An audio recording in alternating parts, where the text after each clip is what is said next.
Hi, I'm Dries de Costa, Managing Director at Chat Automation, where we fuse conversational AI with robotic process automation for the benefit of the recruitment sector. Aside from my questionable dad jokes and poor taste in sunglasses, I'm a car fanatic who's been known to go on the odd trip here and there. Let's get on with the show!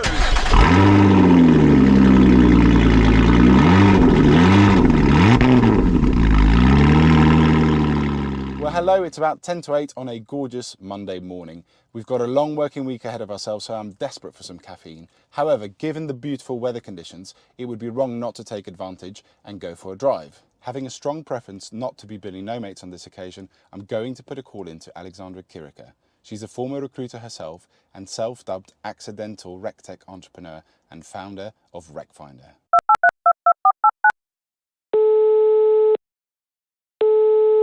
Hello? Hi, is that Alex? It is. How you doing? Morning, Alex. I'm very well. How are you? Not too bad. Listen, I know you've got a busy week ahead, but like me, you probably need a bit of caffeine to get you going. So I was wondering whether you were up for a little drive, Always. Absolutely. little chat, Let's go. go for a coffee. Yep. All right, I'll be there in about 10 minutes. Let's go. See you shortly. Yeah. Woo! How do I open the door? How do you open the door? With the handle, you have to push it in. There's no handle. Hello, you right? I'm good. Nice to see you. Good to see you too. The handle was stuck inside. Well, you have to push it in and then it kind of pops out. So I'll show you later. Yes, please. Thank you. Well, thank you for your time. Thank you. You up for a little bit of coffee? Absolutely. Good. Right. Dark black. Let's have a little drive and let's go. Listen, I want to talk about your name first and foremost. So, want to talk name, want to talk origins. Okay. A bit like, what is it, Marvel? Obviously, want to talk about recruitment, and I want to talk about Recfindr, your startup, RecTech startup. But Yes. First and foremost, how do the viewers pronounce your name, right? They pronounce it Chirica.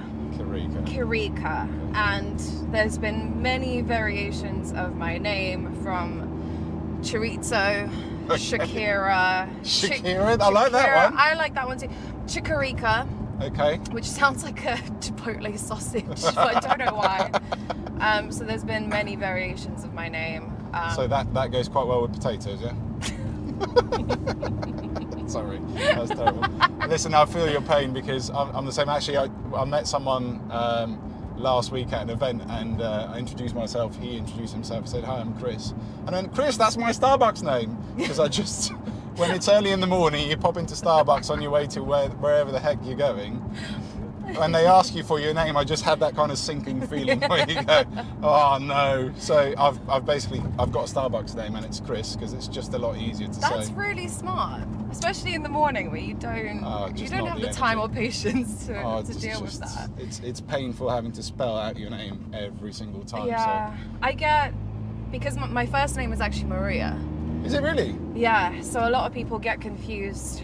I was like, are you Maria? Are you Alex? But Maria Alexandra is like my legal name. Right, so because you had such a hard name, what you decided to do was, instead of taking the short first name that everyone knows how to spell, you thought, oh no, I'll call myself Alexandra instead.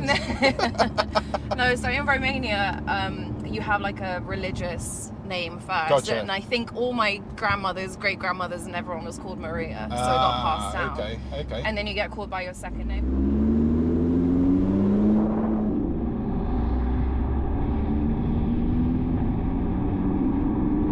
So some quick fire questions, short answers. Mm-hmm. What was your first job in recruitment? Junior consultant for a very big financial services recruitment firm. Okay. Yeah. Called Aston Carter.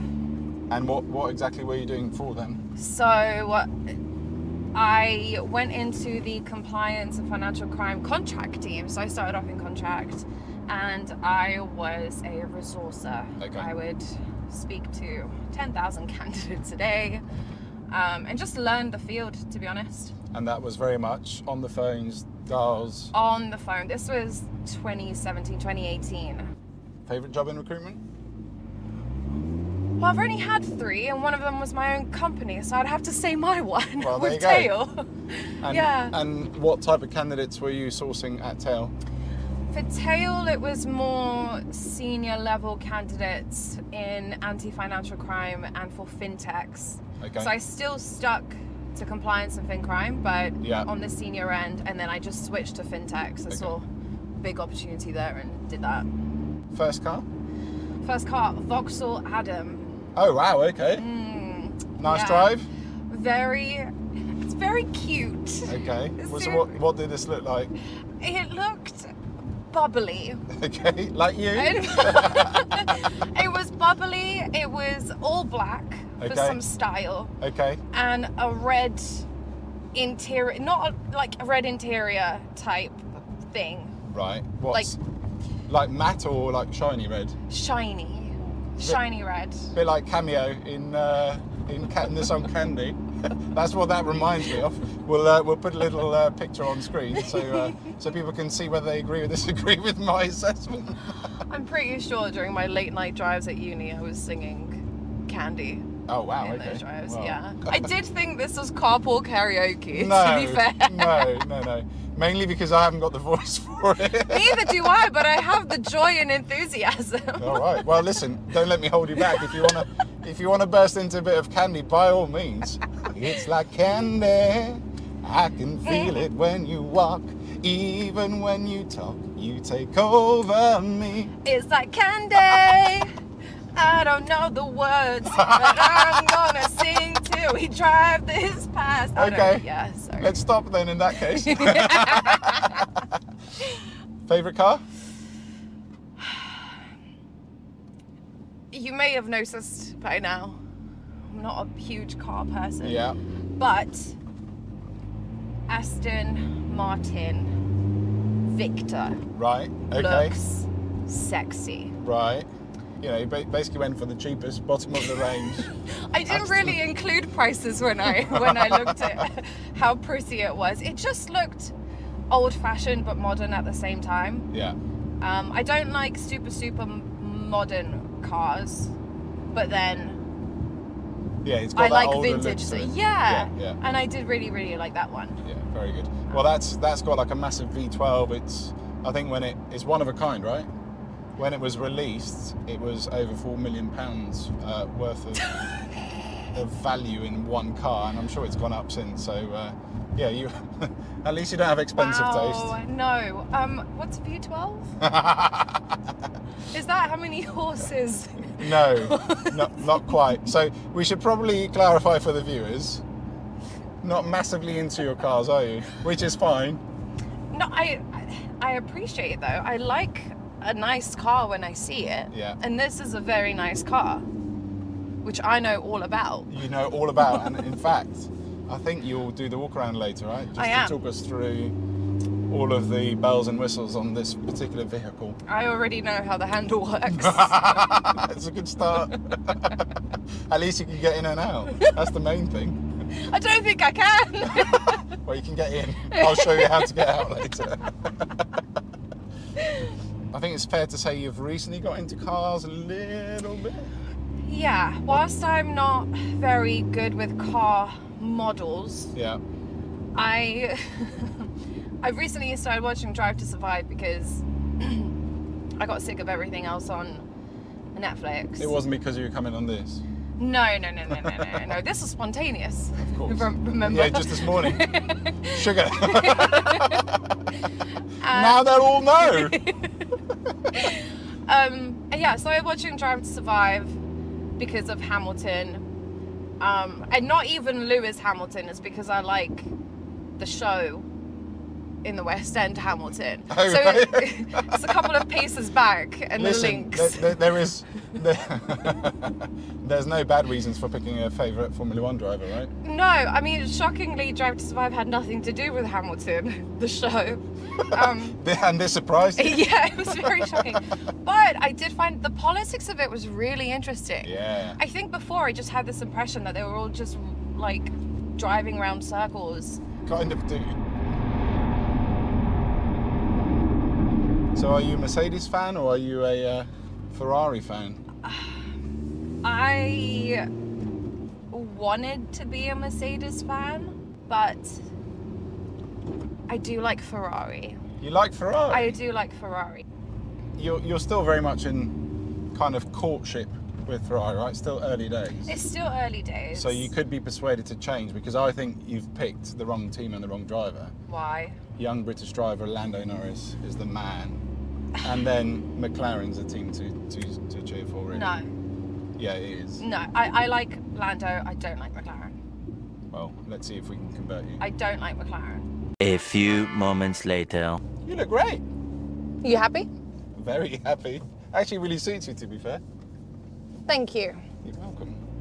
Can we go get coffee now? Do you want to talk about cars a bit more? Absolutely not.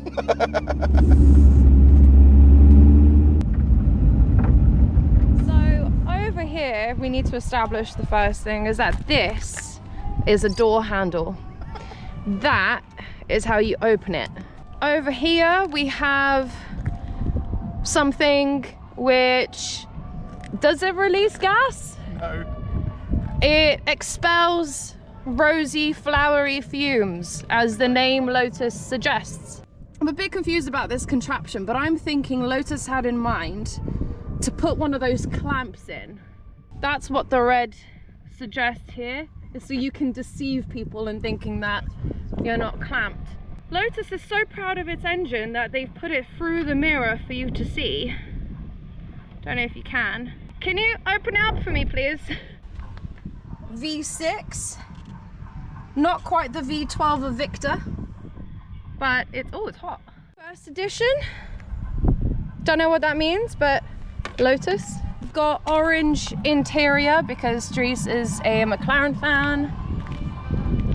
It's tan? That's not tan at all. It's not even yellow. It's orange. Now, the last fancy feature is actually the grills. Here, on a hot summer's day, out barbecuing, bit of meat, bit of veg. More moments later.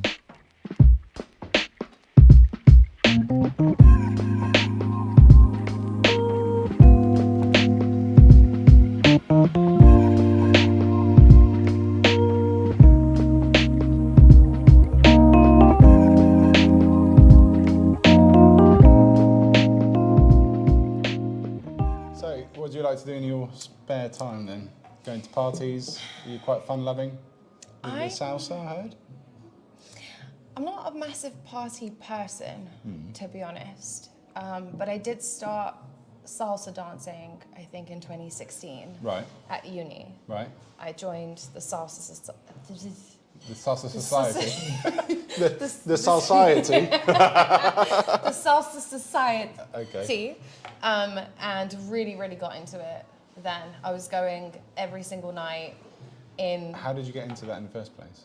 I know it was at uni, but did someone invite you along? Or? Yeah, my aunt from Switzerland, she's so much fun and crazy, and she came over to London on a Wednesday to come and see my mum for a couple of days, and it was 9 p.m. on a Wednesday, and she just goes, "Is there anywhere we can go salsa?" Me and my mum look at each other like... As if you'd know. As if we would know, and we also don't leave our house after 9 o'clock on a Wednesday, just me and my mum, for us to know. Is that because there's wine inside? Always wine inside, and rum. And so my mum quickly Googles and she finds Bar Salsa, Tottenham Court Road. I had my Vauxhall Adam. Yeah, So nice. 3 of us jumped in the car, and then we are at 10 p.m. In Salsa. It was empty. Right. There was only about 2 people there, but I loved the music. It's addictive, very, very addictive. Other than that, I don't really party. I'm not very good at parties. I just can't do small social chat. I'm one of those people that will be in the corner just having a deep, meaningful conversation about that person's trauma. Free of charge therapy. Free of charge therapy at a party, which is exactly the place time to do you it. want to have a therapy session. Absolutely. And how does that work for you? No, I'm joking. I have so many friends. So that's quite interesting, right, given your recruitment background, because obviously it's highly reliant on people skills, talking to people. So how does that compute? I thought the job was just sales. Right. But then when you look into it, it's not. It's psychology. It's understanding people. It's marketing. Yeah. So then I think 2 years ago, I just went down this whole rabbit hole of really, really understanding psychology and reading a lot into that. Oh, and wow. then after you do some reading into psychology, it lends itself really well to marketing. Yeah. And like, how does that feed into the thoughts of people? Yeah. And then it's just understanding people. Yeah. That's really the job. But if you can understand people, then you can sell. Yeah. So it's not that I became a therapist, it's just that I get very curious to know why Yeah. about things. Yeah. And in recruitment, you need that. Yeah, like absolutely. understanding people's motivations. Why do you really want to leave? I mean- What is it you really want to do? Talk about commitment to the trade there. I know, right? In my spare time. Talking about relationships and going deep into the human psyche, you've told me before you became an accidental entrepreneur when you started Recfindr, which to all intents and purposes is about relationships, right? It's about matching it's about matching recruiters with the in-house sourcing team. Is that right? Any hiring manager. Any hiring manager. Okay. Yeah. So yeah, talk to us a little bit about that. Well, I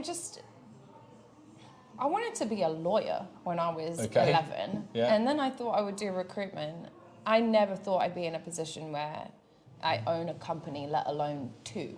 So it was completely by accident that it even happened. The other one being Tail, Yeah. so my recruitment business. But the relationship aspect, firstly, it was because of Tail that I even identified the problem. which is The problem being for smaller recruitment agencies, yeah. there's 50,000 recruitment agencies. It's extremely noisy. Yeah. So most recruitment agencies, or the smaller ones, don't have the SEO budget. They don't Yeah. have the marketing spend to Sure. be first on Google. Yeah. And when I was working with startups and founders, they would come back for repeat business, but I couldn't help them because I didn't even know what the hell a CTO was. Right. So then when I went to Google and I typed in like, how do I find a recruiter? Yeah. You have Hayes, Robert Half, and you have Indeed giving you an article of like 10 pointers for you to go and find the right recruiter.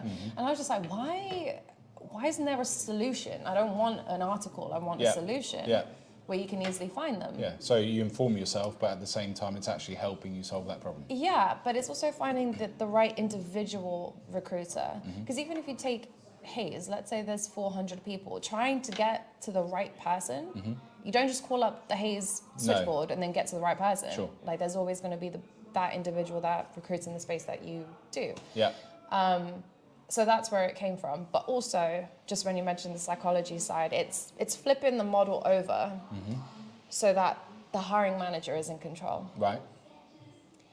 Because that's all everyone ever really wants, is being in control of your own decisions. Yeah. Right? And I think flipping it over, whilst it might piss some recruiters off, it reduces this, like, I don't know how to put it. I gave this example that if a guy was asking me out on a date 25 times a day, Yeah. am I saying yes or am I getting a restraining order out? Did you say yes? Oh, I'm I'd be guessing very restraining order. concerned. Okay. You get a restraining order. You'd say yes, but there would be some red flags. I'm blind. I see no red flags. No, I get your point. Yeah, so then why do recruiters do that to hiring managers Yeah. all the time? And so the platform solves this how? It solves it by people are going to use recruiters regardless. If you're a startup, if you're a VC-backed business, Yeah. you're going to end up using a recruiter. It's not a Yeah. £40 billion industry for no reason. Yeah. But if we just change the mentality around it, and rather than it being a hassle, it can be like, okay, no, we can work with these people because they know exactly what we want to do. Yeah. It just makes it easier. Yeah. It makes it less crappy. Yeah. To me, the way that I saw it happening is that it's a passive lead generator for you. You don't really have to do much on it apart Yeah. from create your profile and your filters. Right. So then you know that if you get a match, it's specifically because of those filters that they put in that And they your even come to you. your filters would be like specialisms and Yeah, so we've done it. We built it in a way that it's all from the hiring manager's perspective, so there's no barrier to entry. Yeah. It's a very easy sign-up process. Right. We've used the language that they use. Yeah. So even in financial services, we've split it up by the product, whether that's like payments, Gotcha. retail, asset Yeah. management, and then by function. Whereas recruiters categorize, I think there's a million different ways to categorize things in recruitment. So we've just done it this way because it's the easiest way for hiring managers to understand. But the recruiters benefit. yeah. ultimately. And especially with the rise of like lifestyle businesses, one woman, one man bands that are coming up, you're gonna have a niche, or you're gonna have your own community, and marketing is important. Yeah. So, yeah, it's like a lead generator. So, nice coffee? Lovely coffee, well needed. Coffee. Great coffee, average company, right? For you, I mean, I was going to say, I was very happy. I liked my little walkabout. Yeah, that was excellent, I must say. Thank you. I mean, Top Gear, watch out if ever they do the next series and they need another presenter. Here she is. See her agent. I'm really interested to find out how you think the recruitment world has changed from when you started working in recruitment versus, I don't know, 10, 15 years ago. I've definitely just taken a bit of a different approach. So like traditional approach is, I remember, you had to get into the office by 8 a.m., 8:30, we were at the whiteboard, we were talking leads, sales, placements, CVs, and it was very, very... Numbers game, cutthroat. That's fine. I feel like the early days is the reason why people say that if you've last over 2 years, then that's it, you're in it for the long run. Yeah. But there's so much attrition in the early days because there are a lot of people who can't cope. My get back to basics looks very, very different now. It's more about digital presence. It's about community, getting your face out there. But there's digital presence, and then there's, from a marketing perspective, being on socials. Is that what we're talking about? Yeah, I think there's a whole generation that is just so comfortable and used to doing these things. Yeah. And those are the people that are probably going to benefit if the businesses allow them to do so. Yeah. There's a lot of businesses that stifle their employees, or they're not allowed to do that. Yeah. Which is why you get, people on TikTok like quitting on TikTok or... Really? Yeah, Wow. yeah. There's a lot of that. I'm not on TikTok, as you can probably tell from that.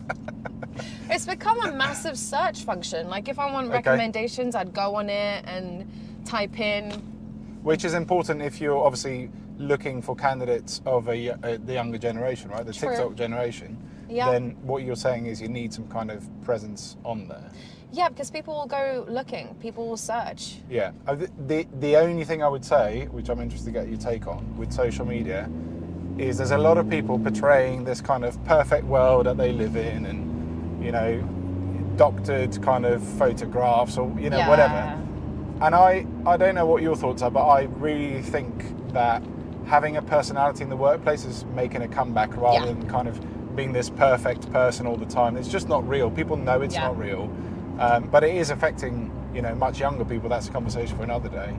Absolutely. But what's your thoughts on, personality versus, like you say, certain companies maybe being a bit more prescriptive in, this is what you say, this is how you should say it. Oh my God, I couldn't agree with you more. Because I think a couple of years ago, there was a peak where everything in marketing was very much polished. Yeah. And it was corporate, and it was getting a message across. And now, because of consumer trends or buying, there's so much marketing thrown at you all the time, trying to grab your attention. Yeah. That the only thing that will grab your attention now is if it's authentic, if it's genuine, if it's me with rolling pins in my hair, no makeup and a face mask. Genuinely, people would rather... I feel like it's an opportunity missed for this. It could go. Like, people would rather have that than a high production, studio-based whatever. Yeah. And it makes sense. It's because we already have so much of that shit going on. Right. Where they're trying to get our attention. Right. So, but also be that version of yourself that you are on a Thursday night at 6 p.m. having a pint with your friends. Agreed. That's the version that you should be. Not the drunk version of that. The Ideally. Just before. Nothing past 9 p.m. Okay. Don't be that on social media. There you go. Top tip. Well, Alex, it's been an absolute pleasure. Thank you so much for your time. Thank you. Lovely to see you. Until next time, right? Yeah, this isn't where I live though. Oh. Well, can't you walk back? Hello. Yeah. Get out. See you later. Have fun. I've got to go. Sorry. Meetings.